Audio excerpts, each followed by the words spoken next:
semua jasa pala kami dari pembacaan sutra suci ini dilimpahkan untuk almarhum Bapak Budi Handoyo.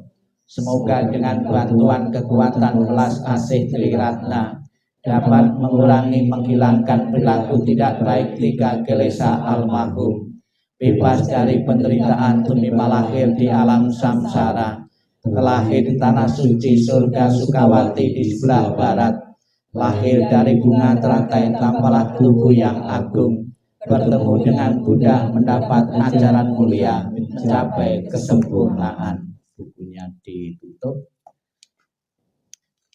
Sebelum kita mengakhiri rangkaian pembawaan doa ini, marilah kita bersama-sama mendengarkan hikmah tentang pelimpahan jasa atau mendoakan yang telah meninggal. Terimalah salam di dalam Dharma, Namo Sang Yang Adi Budaya, Namo Buddhaya, dan salam sejahtera bagi Bapak Ibu saudara sekalian, keluarga besar almarhum Bapak Budi Handoyo. Pada kesempatan ini, keluarga atau di saat momen cengbing ini, alias kita sedang bersilaturahmi dengan keluarga, dengan putra-putri dari Bapak Budi Handoyo. Yang biasanya cengbing nantinya bersilaturahminya itu di kuburan setelah bersih-bersih dan persembahan-persembahan. Di akhir-akhir ini memang saya juga sering mengikuti acara cengbing di wihara, di tempat ibadah. Ada yang mengatakan kalau cengbing di tempat ibadah, di wihara, tidak mempunyai kesempatan lagi untuk di kuburan. Jadi bagi mereka yang mempunyai bakti yang tinggi kepada orang tua, tidak ada alasan tidak punya waktu untuk berkunjung, untuk menjenguk, ya, untuk mendoakan leluhur-leluhur kita yang telah tiada. Lebih-lebih leluhur-leluhur itu adalah orang yang amat berjasa dalam kehidupan kita. Mengenang, mendoakan leluhur yang telah meninggal bukan saja dilakukan oleh satu suku bangsa. Beberapa suku bangsa di dunia ini mereka juga mengenang, mengingat leluhur-leluhur yang telah tiada. Ada beberapa cerita yang melatar belakangi kenapa keluarga yang masih hidup tetap memelihara, merawat, dan mendoakan yang telah meninggal. Ada sebuah cerita di salah satu suku bangsa tertentu di Indonesia ini. Ada seseorang yang pergi ke salah satu hutan. Di tengah hutan dia menemui atau ketemu, ya, melihat beberapa tulang-tulang yang berserakan. Rupanya tulang-tulang itu adalah tulang-tulang manusia. Kemudian dia berpikir alangkah kasihan sekali tulang-tulang ini tidak terawat. Kemudian secara spontan dia melepaskan bajunya, kemudian untuk madai, untuk mengumpulkan tulang-tulang itu, dan dibawa dan diperlakukan selayaknya sebagai manusia, selayaknya sebagai leluhur yang telah tiada. Sejak dia merawat, menolong kerangka-kerangka manusia itu, kehidupannya itu maju pesat. Dia menjalani bisnisnya maju pesat. Sebagai perumah tangga, keluarganya juga harmonis, tidak menemui kendala dan halangan apapun.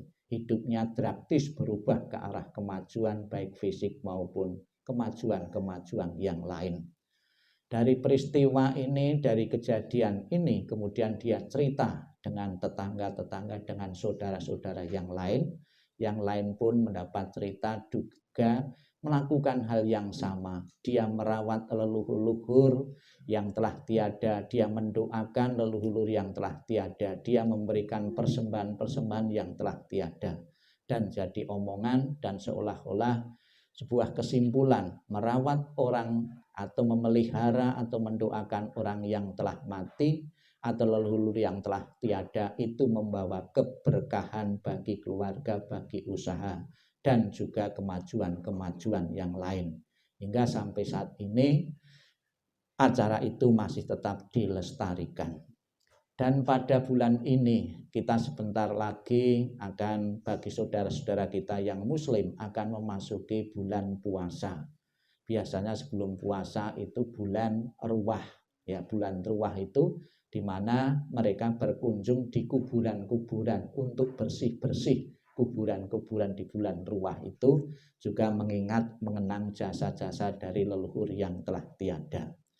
Dan sebentar lagi kita di kalangan masyarakat Chinese juga akan menyambut Cengbing, di mana keluarga-keluarga yang mempunyai kuburan pun datang berkunjung, memberikan persembahan-persembahan di kuburan dan memanjatkan doa-doa sebagai tanda bakti dan hormat kepada yang telah tiada. Semangat dari suku bangsa tersebut ternyata juga terbaca oleh dalam kehidupan Sang Buddha. Sang Buddha dalam kesempatan mengatakan demikian. Demikianlah mereka yang berbelas kasih memberikan kerabatnya minuman dan makanan murni yang berlimpah tepat pada waktunya.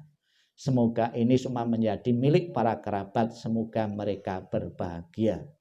Jadi dalam kehidupan Buddha di masyarakat India pun ya merawat, memelihara leluhur yang telah tiada, mempersembahkan saji-sajian makanan yang telah tiada, itu juga pernah dilakukan di masa kehidupan Sang Buddha. Dan karena ini diajarkan oleh Sang Buddha, disetujui oleh Sang Buddha, merupakan hal yang positif yang diwariskan dari generasi-generasi hingga sampai saat ini pun wihara-wihara memfasilitasi umat Buddha untuk ingat kepada leluhur dengan acara cembing, dengan acara ulambana. Dan pada kesempatan pagi ini kita bersama-sama mempunyai semangat yang sama dengan apa yang saya ceritakan tadi. Almarhum Bapak Budi Handoyo telah meninggalkan keluarga ini setahun yang lalu. Namun jasa dan pengorbanan beliau tentunya masih dikenang oleh keluarga, oleh putra-putrinya. Dan sebagai tanda bakti dan hormat pada kesempatan ini, bukan saja mempersembahkan sajian, namun mengundang tim doa kami untuk membawakan sutra, untuk membawakan doa-doa.